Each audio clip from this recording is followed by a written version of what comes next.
The return of my Coin Lady channel brings me much joy. Alright, everyone, I need to know why the market is so unpredictable. Take a look at this.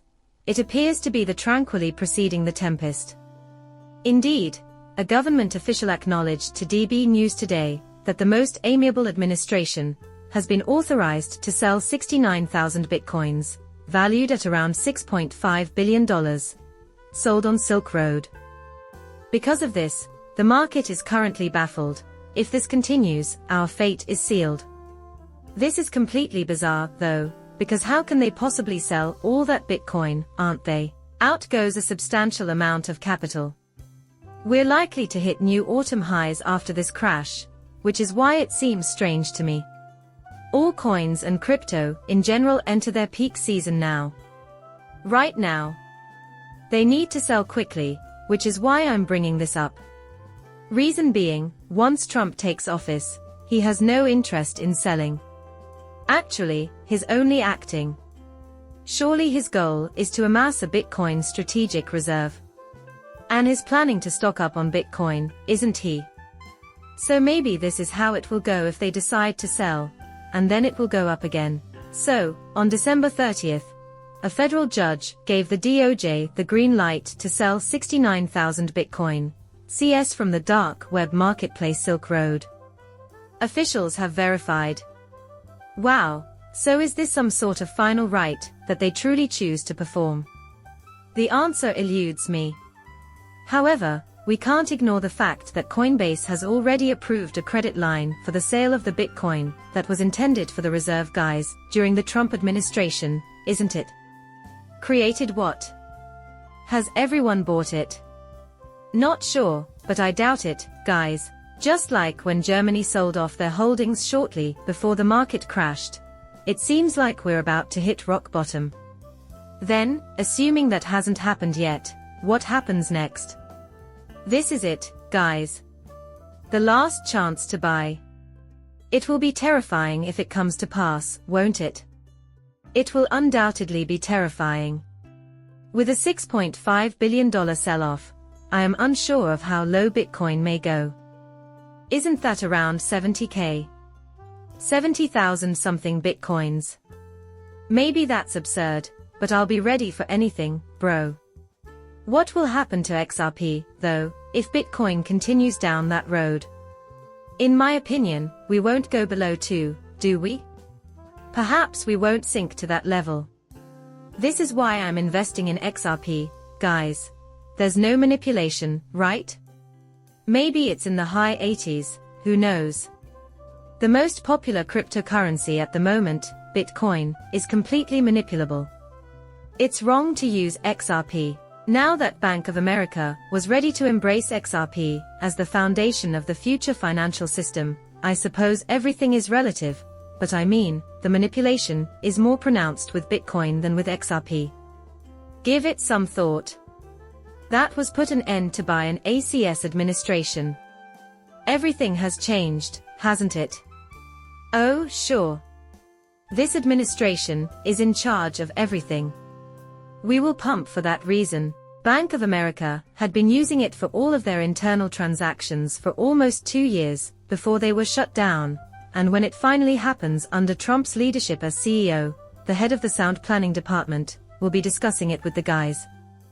Bitcoin technically already has, thanks to BlackRock's investments and the fact that all these institutions, including the Federal Reserve, are involved.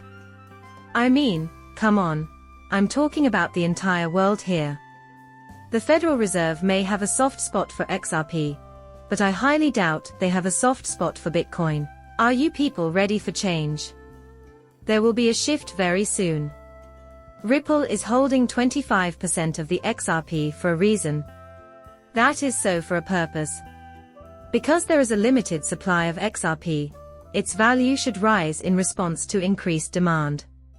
Now you may be wondering why Ripple Labs is keeping 25% of all XRP issued to fund operators, and distributing the rest to encourage participants in the market makers, gateways, and consumers to use the protocol. There has to have been a purpose, you guys.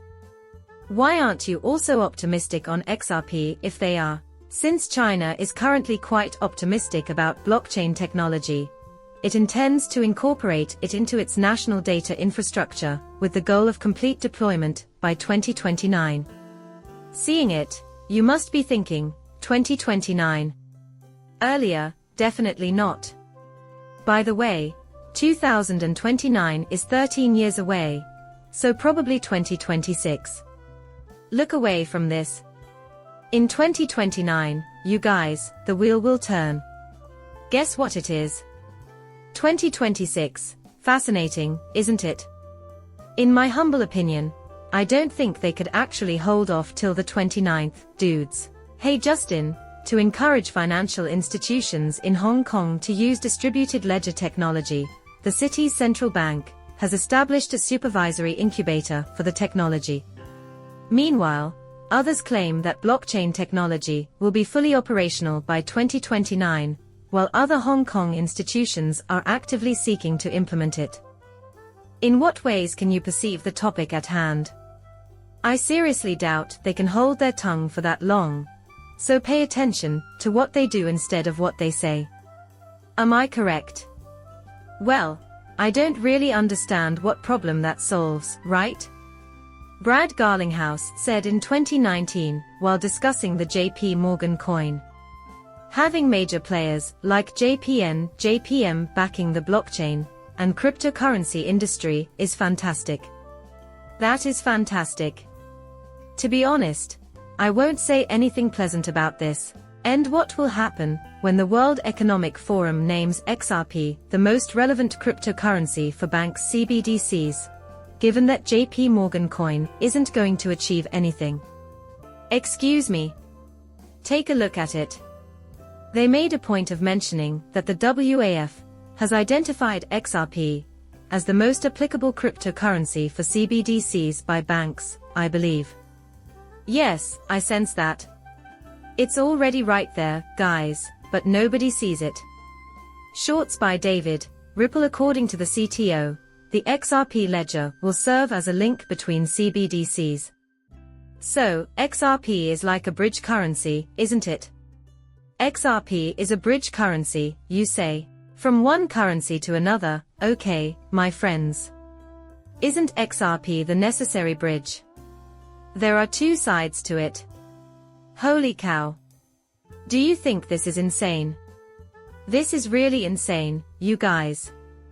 But we were aware of this, weren't we? It was crystal clear to us.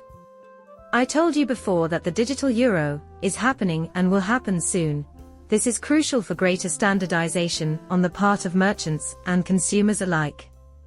Appreciate you taking the time to view my video. Thank you for watching my channel and for subscribing. I will see you later.